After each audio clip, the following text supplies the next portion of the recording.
Hello guys, welcome to my YouTube channel. ഇന്ന് കാണിക്കാൻ പോകുന്നത് വളരെ എളുപ്പത്തിൽ റെഡിയാക്കി എടുക്കാൻ പറ്റിയ ഒരു സ്റ്റൂ റെസിപ്പിയാണ്. ചപ്പാത്തി, ദോശ, അപ്പം തുടങ്ങി എല്ലാത്തിനോടൊപ്പം മാച്ചാവുന്നൊരു കറിയാണിത്. അധികം മസാലപ്പൊടികളൊന്നും ചേർക്കാതെ വളരെ ഹെൽത്തി ആയിട്ടുള്ള രീതിയിലാണ് നമ്മൾ തയ്യാറാക്കാൻ പോകുന്നത്. ഇൻഗ്രീഡിയൻസ് നോക്കാം. പൗഡർ മസാല ഒന്നും തന്നെ ഈ റെസിപ്പിയിൽ യൂസ് ചെയ്യുന്നില്ല.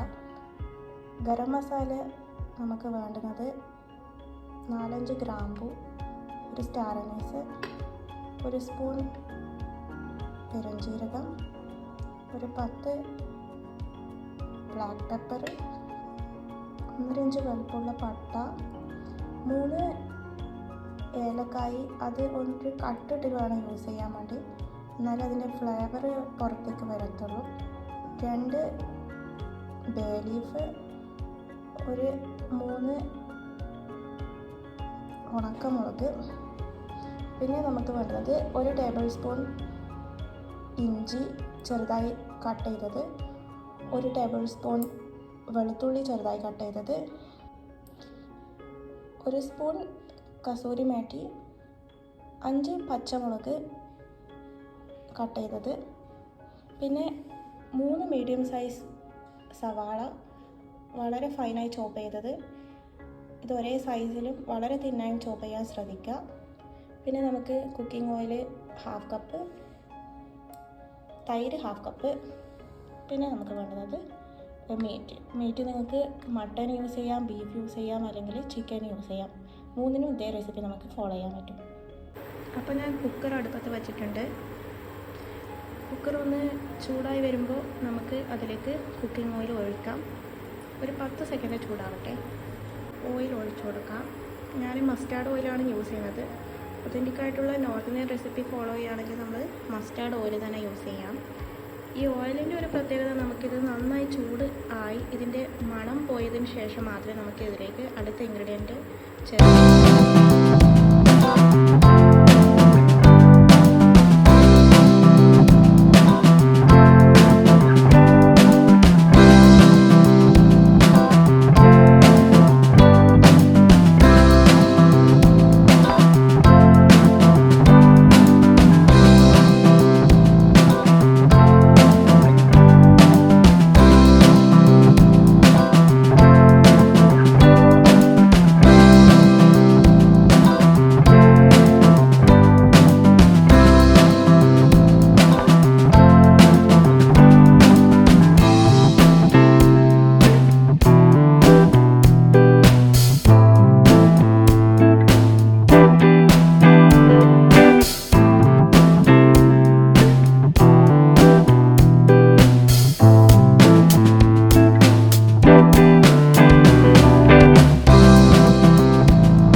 ഫ്രൈ ചെയ്താൽ മതി.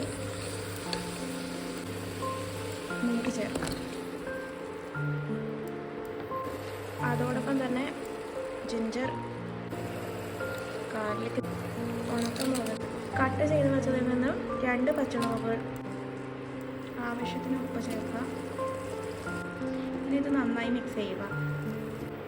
മിക്സ് ചെയ്തതിന് ശേഷം നമുക്ക് 1 കപ്പ് വെള്ളം ഒഴിച്ചു കൊടുക്കാം.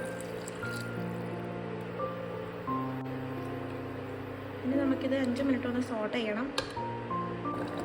ഇതിൽ ഒഴിച്ച വെള്ളം ബോയിലായി തുടങ്ങിയിട്ടുണ്ട്, നന്നായി തിളച്ചിട്ടുണ്ട്. നമുക്കിനി കുക്കർ അടപ്പിട്ടിട്ട് ഹൈ ഫ്ലെയിമിൽ 1 വിസിൽ വരുന്ന വരെയും പിന്നെ ലോ ഫ്ലെയിമിൽ വെച്ചിട്ട് 10 മിനിറ്റ് വരെ വേവിച്ചെടുക്കണം.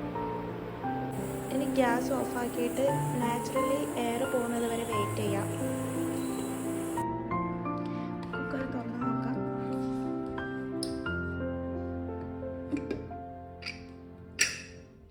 നന്നായി വെന്തിട്ടുണ്ട്. ഇനി ഇതിലേക്ക് തൈര് ഒഴിച്ചു കൊടുക്കാം.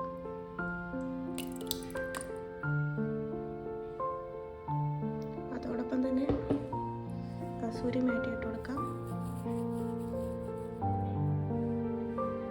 ബാക്കി വെച്ചിട്ടുള്ള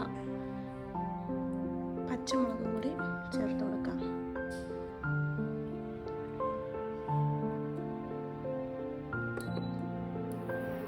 ഇത് നന്നായി മിക്സ് ചെയ്യാം. കണ്ടില്ലേ, ഇതിൽ കളറ് വന്നിരിക്കുന്നത് നമ്മൾ ചേർത്ത ഇൻഗ്രീഡിയൻസിൻ്റെ മാത്രമാണ്. വേറൊരു മസാല പൗഡേഴ്സും നമ്മളിതിൽ യൂസ് ചെയ്തിട്ടില്ല. നമ്മൾ മലയാളികൾക്കൊരു ശീലമുണ്ട്, നമ്മൾ ഏത് റെസിപ്പി ഫോളോ ചെയ്യുമ്പോഴും എക്സ്ട്രാ ആയിട്ട് നമ്മളൊക്കെ കുറച്ച് പൗഡേഴ്സ്, മഞ്ഞൾപ്പൊടി പോലുള്ള കാര്യങ്ങൾ ചേർക്കും. അങ്ങനെ ചേർക്കാൻ പാടില്ല, അപ്പോൾ അതിൻ്റെ ടേസ്റ്റ് കിട്ടത്തില്ല. കൂടാണ്ട് കറിവേപ്പില പോലുള്ള കാര്യങ്ങളും ചേർക്കേണ്ട ആവശ്യമില്ല. ലാസ്റ്റ് ഗാർണിഷ് ചെയ്യാൻ വേണ്ടി നമുക്ക് മല്ലിച്ചപ്പ് യൂസ് ചെയ്യാം. അതല്ല, ഇനി ഒരു 5 മിനിറ്റ് വേവിക്കാം. ഇതിലുള്ള വെള്ളം കുറച്ച് ആറി കിട്ടണം. കുറച്ച് തിക്കായിട്ടുള്ള ഗ്രേവിയാണ് സ്റ്റൂവിൻ്റെത്. ആ കൺസിസ്റ്റൻസി കിട്ടാൻ വേണ്ടി നമുക്കിതൊന്ന് അടപ്പ് തുറന്നിട്ട് തന്നെ വേവിക്കാം. ഹൈ ഫ്ലെയിമിലാണ് ഞാൻ വേവിച്ചുകൊണ്ടിരിക്കുന്നത്. 2 തണ്ട് മല്ലിച്ചപ്പ് ഞാൻ കട്ട് ചെയ്തിട്ട് ഇതിൻ്റെ മുകളിൽ ചേർത്ത് കൊടുത്തിട്ടുണ്ട്. ജസ്റ്റ് ഗാർണിഷ് ചെയ്യാൻ വേണ്ടിയാണ്, ഓപ്ഷനിലാണ്. നമുക്ക് ഫ്ലെയിം ഓഫ് ചെയ്യാം, സെർവ് ചെയ്യാം.